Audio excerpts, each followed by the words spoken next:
Hello दोस्तों, welcome back to my channel. Episode 7 की शुरुआत में हम देखते हैं कि वैंग जब नींद से उठता है तो उसे समझ में आ जाता है कि वो तियान के रूम में सोया हुआ है। तो वो तियान को इधर उधर ढूंढते हुए मन में ही सोचता है, लेकिन तियान कहाँ गया है? क्या वो रात में मेरे पास ही सोया हुआ था?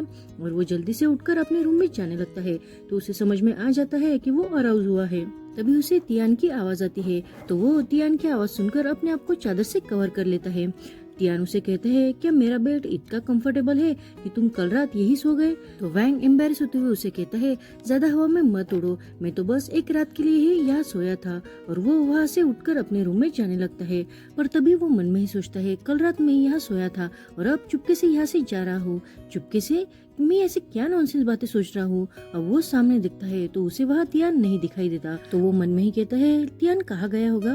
क्या उसने मुझे ऐसे अराउज होते हुए देख लिया है, इसलिए वो डरकर यहाँ से चला गया? पर मैं एक हेल्थी टीनेजर बॉय हूँ तो मेरे साथ ऐसा हो सकता है, लेकिन क्या तियान के साथ भी ऐसा होता होगा? और बाद में वो खुद से कहता है, मैं ये क्या सोच रहा हूँ?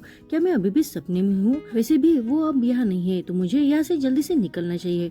और वो बेड पर से उठकर अब जाने लगता है। तभी तियान वापस आता है। उसे देखकर वैंग जल्दी से बुक से अपने आप को कवर कर लेता है। अब वो तियान से पूछता है, लेकिन मैं कल रात तुम्हारे रूम में क्या कर रहा था? तो तियान उसे कहता है कि तुम बिना ड्रिंक के यही सब कुछ भूल गए हो। तुम कल रात एक स्टिकी नोट की तरह मेरे बेड पर चिपक गए। तो वैंग उसे कहता है, जब लोग एक्सट्रीमली थक जाते हैं तो वो ऐसे ही सोते हैं। तो तियान उसे कहता है, लेकिन तुम तो एक मुर्दे की तरह ही सोए हुए थे।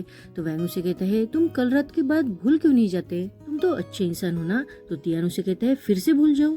तो वैंग कहता है, तुम कल रात कहाँ सोए हुए थे? तो तियान कहता है, तुम्हें क्या लगता है यहाँ पर तो एक ही बेड है, तो मैं कहाँ सोऊंगा? तो वैंग कहता है, ये भी ठीक है।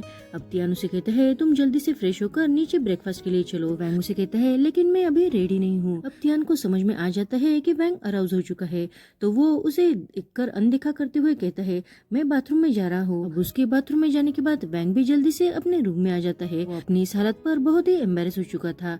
वो जल्दी से अपने प्रोफाइल पिक्चर का नाम बदलकर स्टिकी नोट रख देता है। आगे हम देखते हैं कि जब वैंग क्लास में आता है तो जियानिंग उसे कहता है कि तुम आजकल तुम्हारे प्रोफाइल नेम बहुत बार चेंज कर रहे हो।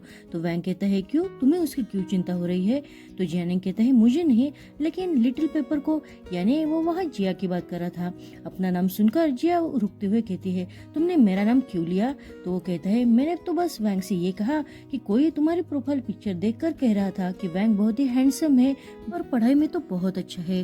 तो वो अब शर्माते हुए जियानिंग से कहती है कि तुम चुप हो जाओ, और वो जल्दी से ब्लश करते हुए वहाँ से चली जाती है। तो जियानिंग अब वैंग से कहता है कि तुम एक बार गे बन जाओ, तो मैं तुम्हारे साथ टीनेजर का रोमांस का एक्सपीरियंस ले सकूंगा। ये सुनकर वैंग उसके पाउट करने वाले मुंह पर स्टिकी नोट चिपटाते हुए उसे कहता है, गेट लॉस्ट। अब उनकी ये बातें सुनकर तियान तो हंसने लगता है। तभी मिस्टर ही क्लास में आकर सबको कहते हैं कि हमें मॉडल स्टूडेंट के लिए फिर से वोटिंग करनी पड़ेगी। वो स्टूडेंट को नोट देते हुए कहते हैं कि आपको जो स्टूडेंट पसंद हो आप उसका नाम इस नोट पर लिख देना। पर लास्ट टाइम जो स्टूडेंट मॉडल स्टूडेंट के लिए सिलेक्ट हुए थे उन्हें छोड़कर। और फिर से स्टूडेंट को क्राइटेरिया बताते हुए कहते हैं कि हम क्लास ऑफिसर, एकेडमिक परफॉर्मेंस और इम्प्रूवमेंट के जरिए 3 स्टूडेंट को सिलेक्ट करने वाले हैं। अब तियान तो बहुत दिनों से क्लास में टॉपर है और वैंग रैपिडली बहुत ही अच्छी सी इम्प्रूवमेंट दिखा रहा है। तो 2 स्पॉट तो नेचुरली उन दोनों को ही जाने वाले हैं, लेकिन वो दोनों बहुत ही कॉन्फिडेंट है, इसलिए उन दोनों ने अपना स्पॉट गिव अप करते हुए कहा है कि वो ये चांस दूसरे स्टूडेंट को देना चाहते हैं।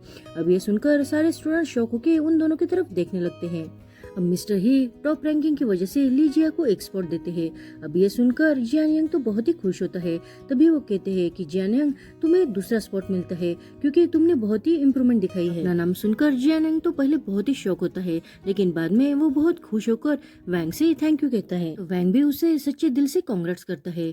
अब तियान वैंग को देखकर मन ही मन खुश होते हुए खुद से ही कहता है, किसी ने सच्ची कहा है कि जब हम कॉन्फिडेंटली किसी के साथ हमारा सुख और दुख बांटते हैं तो हम एक दूसरे के लिए दोस्त बन जाते हैं। अब वैंग तियान से कहते हैं, अरे तुम क्यों स्माइल कर रहे हो? तो तियान जल्दी से अपने स्माइल रोककर बाहर दिखने लगता है। पहले तो बहुत खुश था, लेकिन जब उसे बाहर एक कैट दिखाई देती है, उस कैट को देखकर तियान को अपना बचपन याद आता है और उस वजह से तियान बहुत ही अपसेट हो जाता है। उसी वक्त वैंग उसे कहता है, क्लास के बाद क्या हम लिटिल व्हाइट हाउस चले? तो तियान अब अपना दर्द छुपाते हुए उसे कहता है, नहीं मुझे टीचर से कुछ काम है तो तुम ही चले जाओ। अब तियान के अपने साथ ना आने की वजह से वैंग थोड़ा सा अपसेट हो जाता है और तियान उस कैट को देखकर जब वैंग वैंग ओल्ड डिंग के घर पर आ रहा था तभी उसे एक आदमी की आवाज सुनाई देती है। वो आदमी तियान के बारे में ही ओल्ड डिंग से पूछ रहा था। तो ओल्ड डिंग गुस्सा होते हुए उस आदमी से कहता है कि तुम यहाँ से चले जाओ और वापस यहाँ कभी मत आना। वो आदमी गुस्सा करते हुए वैंग के सामने से ही चला जाता है। अब वैंग जब डिंग के घर में अंदर आता है तो उसे अकेला देखकर डिंग उसे पूछता है कि तियान कहाँ है। तो वैंग सोफे पर कैट के साइड में बैठते हुए उन्हें बता देता है कि उसे स्कूल में कुछ काम है इसलिए वो यहाँ नहीं आया है। तो ओल्ड डिंग कहते हैं अच्छा हुआ कि वो यहाँ नहीं आया है। अब वैंग वहाँ से जाने वाले उस आदमी के बारे में डिंग से पूछता है। ओल्ड डिंग उसे बताते हैं कि वो जिनह्यू है, तियान के पापा। अब वैंग वहाँ रखे हुए फोटो के एल्बम देखने लगता है। तो ओल्ड डिंग उसे कहते हैं कि ये फोटो की एल्बम बहुत पुरानी है, आजकल के तुम न्यू जनरेशन ऐसे फोटो नहीं निकालते हो। अब एल्बम में कैट की फोटो देखकर वैंग कहता है ये तो वही कैट है ना जो तियान के प्रोफाइल पिक्चर में है। और वो बचपन के तियान की फोटो को भी पहचान लेता है। उसी एल्बम में एक दूसरे लड़के की भी बचपन की फोटो थी। तो वैंग उसके बारे में पूछता है। तो डिंग बहुत ही अपसेट होते उसे बताता है यही जिनह्यू है, तियान के पापा। वो सच में एक बहुत बुरा इंसान है। जब तियान उसके साथ रहता था तो वो उसे हमेशा परेशान करता था। तो वैंग उन्हें पूछता है कि तियान का बचपन अच्छे से नहीं गुजरा है। तो ओल्ड डिंग बहुत ही अपसेट होते हुए कहते हैं तियान का बचपन एक स्ट्रे कैट की तरह ही बहुत हार्ड था। वो अब तियान के बारे में वैंग को बताने लगते हैं। वो कहते हैं कि तियान जब छोटा था तो उसके पेरेंट्स काम की वजह से हमेशा ही बाहर रहा करते थे। इस वजह से तियान अपने ग्रैंडमा के साथ रहने लगा, लेकिन उसके ग्रैंडमा को भी डिप्थीनिया था इसलिए वो खुद को घर के अंदर बंद करके रखती थी। वो तो तियान को भी घर के अंदर कभी नहीं आने देती थी। तियान अब घर के बाहर ही बिना खाए दिन भर बैठा रहता था, पर उसने कभी किसी से इसके बारे में कंप्लेंट नहीं की, न ही अपनी प्रॉब्लम किसी को बताकर उन्हें परेशान किया। तभी उसे एक स्ट्रे कैट मिल जाती है जिसका नाम कमांडर था। जब तियान घर नहीं जा पाता था तो वो उसके साथ ही दिन भर खेलता रहता था। अब डिंग ही पहले इंसान थे जिसने तियान को अपने घर में लाया, उसका ख्याल रखा, उसे खाना खिलाया। वो कहते हैं कि कमांडर एक स्ट्रे कैट थी, लेकिन वो तियान के सबसे क्लोज थी क्योंकि उसकी और तियान की हालत एक जैसी ही थी। कमांडर के मरने के बाद तियान बहुत बार उसका बाहर ही इंतजार करने लगा। उसे ऐसा लगता था कि जब वो बाहर ऐसे इंतजार करेगा तो कमांडर वापस आ जाएगी, लेकिन वो कभी भी वापस नहीं आई। तियान के बारे में ये सब सुनकर वैंग को तो बहुत बुरा लगता है, पर वो तियान की माँ के लिए यानी मिसेज जिंग के लिए परेशान होते हुए कहता है उन्हें भी बहुत टफ टाइम का सामना करना पड़ा होगा। तो डिंग उसे पूछते है कि तुम मिसेज जिंग को कैसे जानते हो। तो वैंग कहता है वो और मेरे पापा अभी भी कपल है और जल्दी ही शादी करने वाले हैं। तो डिंग कहता है अच्छा हुआ कि उसे कोई ना कोई तो मिल गया जो उसका ख्याल रख सके। और इसका मतलब तो ये होता है ना कि तुम और तियान अब भाई भाई बन गए हो। अब ये सुनकर वैंग थोड़ा सा अपसेट होते हुए कहते हैं हाँ लगता तो यही है। वो तियान की माँ के बारे में बताते हुए कहता है कि मैंने उसे बड़ा होते हुए देखा है। वो सच में बहुत हार्ड वर्कर है। उसने हमेशा ही बहुत से जॉब किए हैं अपनी माँ के मेडिकल खर्चे के लिए और तियान के पालन पोषण के लिए। उसे तैपाई में भी बहुत से जॉब करने पड़े, इस वजह से वो तियान से हमेशा दूर रहती थी। इस बात का गिल्ट उसे हमेशा है। लेकिन जब वो तियान को मिलने के लिए घर आती थी तो उसे देखकर इतना रोती थी कि उसकी आंखें वॉलनट जैसे सूजती थी। अब ये सुनकर वैंग बहुत ही इमोशनल होकर कहता है सच में तियान का बचपन बहुत ही हार्ड गुजरा है। और वो ओल्ड डिंग से तियान के पापा के बारे में पूछता है तो वो बताते हैं कि वो बचपन से ही अनाथ था। उसे हमेशा बचपन में लोग बुली करते थे। जब वो बड़ा हुआ तो उसे ऐसा लगा कि वो कुछ बड़ा पाना चाहता है, सक्सेसफुल होना चाहता है, पर वो जो भी कुछ करता उसमें वो फेल ही हो जाता था। लेकिन उस वक्त भी उसने ना घर पर रहकर अपने बेटे को संभालने की कोशिश की, ना ही तो उसे प्यार करने की। लेकिन एक बार वो तियान के लिए 1 साल तक घर पर रुका। तो वैंग कहता है ये तो अच्छी बात है ना। तो ओल्ड डिंग कहते हैं वो पहले से ही बहुत बुरा इंसान था। जब वो घर पर रहता था तो तियान को बहुत परेशान करता था। एक दिन जब तियान मेरे पास आया तो मुझे तियान के गर्दन पर जलने की निशान नजर आए। मैंने उसे ट्रीट भी किया। उसके बाद उसे फेवर और वोमिटिंग होने लगी। उस वजह से उसकी माँ उसे घर लेके गई और कुछ ही दिनों के बाद उसने तियान के पापा से डिवोर्स ले लिया। अंकल डिंग की ये बात सुनकर वैंग को भी याद आता है कि उसने तियान के गर्दन पर जलने के निशान देखे थे। तो वैंग अब बहुत ही दुखी होकर कहता है इसका मतलब यही है ना कि तियान के गर्दन पे जो निशान है वो उसके पापा के जलाने की वजह से है। ओल्ड डिंग कहते हैं मैंने उसे उस निशान के बारे में पूछा भी था, लेकिन उसने बताने से साफ मना कर दिया। तो वैंग कहता है वो वैसा ही है, वो सारी बातें हमेशा अपने तक ही रखना पसंद करता है। तो डिंग कहता है मुझे नहीं पता कि उसके बाद उसके साथ क्या हुआ, लेकिन जब भी मैंने उसे देखा तो वो अपने सूटकेस लेकर इधर उधर बस मुझे घूमता नजर आया। उसे जहाँ रहने के लिए जगह मिलती वो वही रहता। वो दिल से किसी के क्लोज नहीं जाता था, न किसी के साथ रहना पसंद करता था। वैंग को तियान की सूटकेस की बात याद आती है और वो बहुत ही अपसेट होकर कहता है, इसलिए वो हमेशा अपनी सूटकेस पैक ही रखता है। और तभी वैंग को याद आता है कि उन दोनों ने एक दूसरे से एक साथ रहने का प्रॉमिस किया था। अब ये सब बातें याद करके वैंग कुछ डिसाइड करके खुश हो जाता है।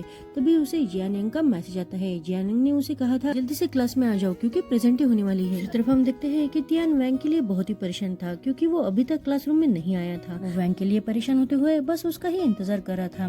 तभी जियानिंग को वैंग का मैसेज आता है।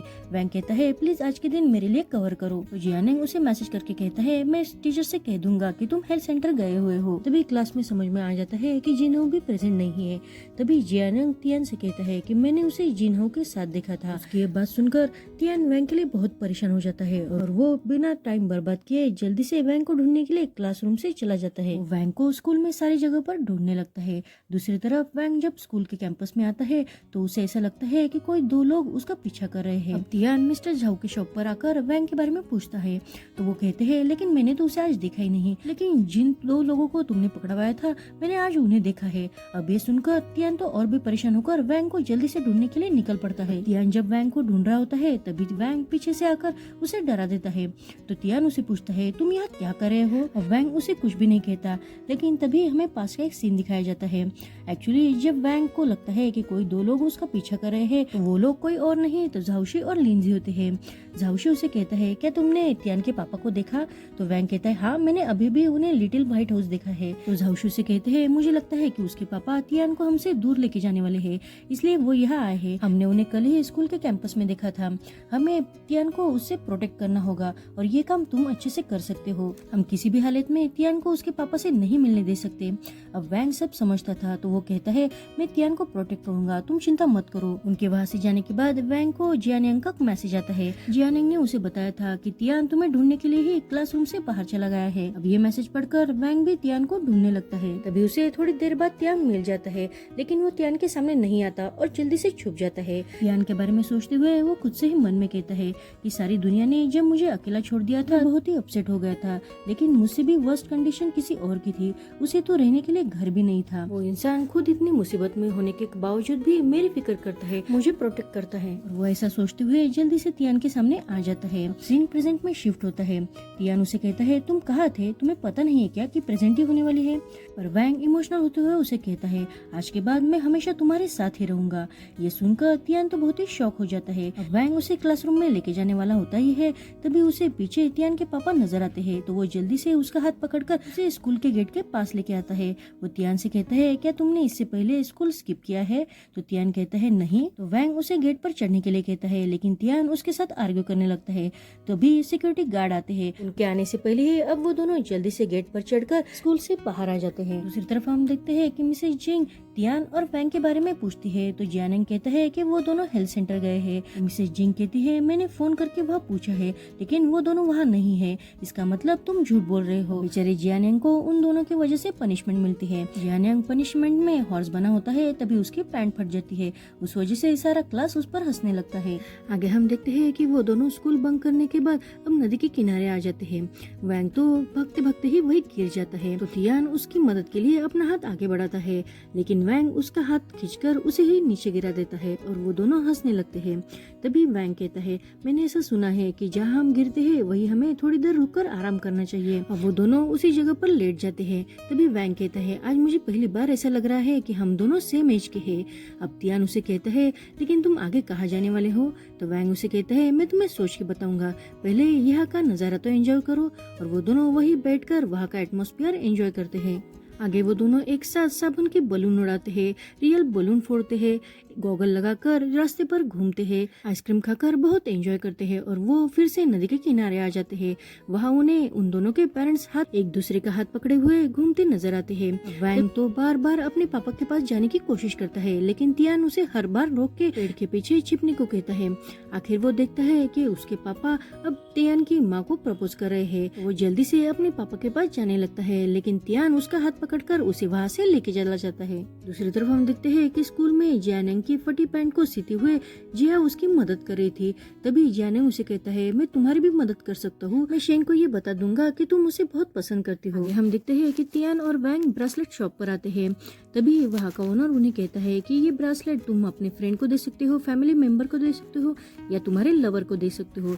इस वजह से तुम्हारा रिलेशनशिप बहुत लाइफ लॉन्ग चलेगा। ये सुनकर वैंग जल्दी से 2 ब्रेसलेट खरीद लेता है। स्कूल में हम देखते हैं कि झाउशी और लिंजी एक साथ खड़े थे। तभी वहाँ मिसेज जिंग आकर झाउशी से बातें करने लगती है। उनकी इतनी फ्रेंडली बातें देखकर लिंजी को थोड़ा जेलस फील होता है, लेकिन वो कुछ भी नहीं कहता। झाउशी मिसेज जिंग का और लिंजी का इंट्रोडक्शन एक दूसरे से करवा देता है। उसके वहाँ से जाने के बाद अब लिंजी झाउशी से मिसेज जिंग के बारे में पूछता है तो वो बताता है कि वो मेरी हाई स्कूल की फ्रेंड है, उसी की वजह से मुझे यहाँ जॉब मिली है और जब मैं अब्रॉड के बाद पहली बार थाईलैंड आया था तो वही मेरे टच में थी। अब फिर से हमें तियान और वैंग दिखाए जाते हैं। वैंग हाथ में मैंगो पिकल लेके उसे खाने लगता है तो तियान उसे कहता है, तुम सच में बहुत पिकी ईटर हो, लेकिन फिर भी ये खाना पसंद करते हो। तो वैंग उसे कहता है, मुझे ये बहुत पसंद है, लेकिन शंघाई में ट्रांसफर होने के बाद मुझे ये कभी भी खाने को नहीं मिला है। लेकिन मैंने ऐसा सुना है कि गुड फूड हमें गुड फ्रेंड के साथ शेयर करना चाहिए। और वो तियान को उस मैंगो पिकल का एक बाइट खाने के लिए देता है, लेकिन तियान उसे मना करता है तो वैंग मुंह बना लेता है। अब तियान भी उसका मन रखने के लिए वो मैंगो पिकल खा लेता है। वैंग बहुत ही खुश हो जाता है और वो तियान से पूछता है, लेकिन तुमने मुझे वहाँ से यहाँ क्यों खींच के लाया? तो तियान उसे कहता है, मुझे डर था कि तुम उनका ये अच्छा दिन स्पॉइल करोगे। तो वैंग कहता है, अरे ऐसा बिल्कुल भी नहीं था, मैं तो मेरे पापा की मदद कर रहा था। जब मेरे पापा प्रपोज करने के वक्त बहुत ही स्टूपिड बन जाते हैं, मैं वहाँ जाकर उनके लिए बलून्स उड़ाने वाला था, सॉन्ग गाने वाला था, ऐसा रोमांटिक सा माहौल क्रिएट करना चाहता था। अब वो तियान को देखते हुए कहता है, लेकिन अगर उनका प्रपोजल सक्सेस हो गया तो हम भाई बन जाएंगे, तो क्या तुम्हें इससे कोई प्रॉब्लम होगी? अब तियान उसे कुछ भी नहीं कहता तो वैंग ही जल्दी से कह देता है, मुझे तुम्हारा हाथ दो, और वो उसके हाथ पर वो ब्रासलेट बांध देता है। तियान भी उसे ब्रासलेट बांध देता है। अब वैंग तियान से कहता है, तुम्हें पता है क्या कि इस नदी के किनारे हम जो भी विश मांगते हैं वो हमेशा पूरी हो जाती है। आज से हम दोनों एक साथ हॉस्टल रहेंगे, बस तुम और मैं एक साथ। अब तियान तो सरप्राइज होकर कहता है, लेकिन क्यों? तो वैंग उसे कहता है, मुझे पता है कि वही तुम्हारा असली घर है जहाँ तुम कंफर्टेबली रह सकते हो। वहाँ रहने के बाद ना तो तुम्हें तुम्हारे माँ के साथ जाने की जरूरत है, ना पापा के, ना मिसेस डिंग के घर पे रहने की जरूरत है। वहाँ रहने के बाद ना ही तुम्हें अपनी बैग हमेशा के लिए पैक करने की जरूरत पड़ेगी। अब उसकी ये बातें सुनकर तियान तो बहुत ही इमोशनल हो जाता है। तो वैंग उसे कहता है, मुझे पता है कि हम हमेशा के लिए वहाँ नहीं रह सकते हैं, लेकिन हम जब तक वहाँ है तब तक मैं तुम्हारे साथ हूँ, मैं हमेशा तुम्हारे साथ रहूंगा। तुम्हें पता है कि हम दोनों बहुत अच्छे दोस्त हैं, मुझे लगता है शायद हम फ्रेंड से भी कुछ ज्यादा है, हम एक फैमिली है। उसकी बातें सुनकर तियान भी खुश होकर कहता है, हाँ हम अभी से एक साथ रहेंगे। आगे हम देखते हैं कि वो चारों ही घर पर खाना खा रहे थे। तभी वैंग तियान से इशारों में कहता है कि वो अपने पापा से बात करे। तियान उसका इशारा समझ जाता है और वो दोनों एक साथ कहते हैं कि हम दोनों एक साथ हॉस्टल में रहना चाहते हैं। अब ये सुनकर उसके पापा तो बहुत गुस्सा हो जाते हैं और वो वैंग को हॉस्टल में रहने की परमिशन नहीं देते। यहीं पर ये एपिसोड खत्म होता है। तभी हमें तियान की एक छोटी सी बात दिखाई जाती है। एपिसोड की शुरुआत में हम देखते हैं कि वैंग अराउज हो चुका था, लेकिन सच बात तो ये है कि तियान भी अराउज हो चुका था। वो जल्दी से बाथरूम में आकर अपने आप को संभालने की कोशिश करता है। खुद से ही कहता है, अभी मुझे पता चला कि उसने अपने आप को बुक से कैसे कवर किया होगा, और वो खुद पर हंसने लगता है। Thank you for watching.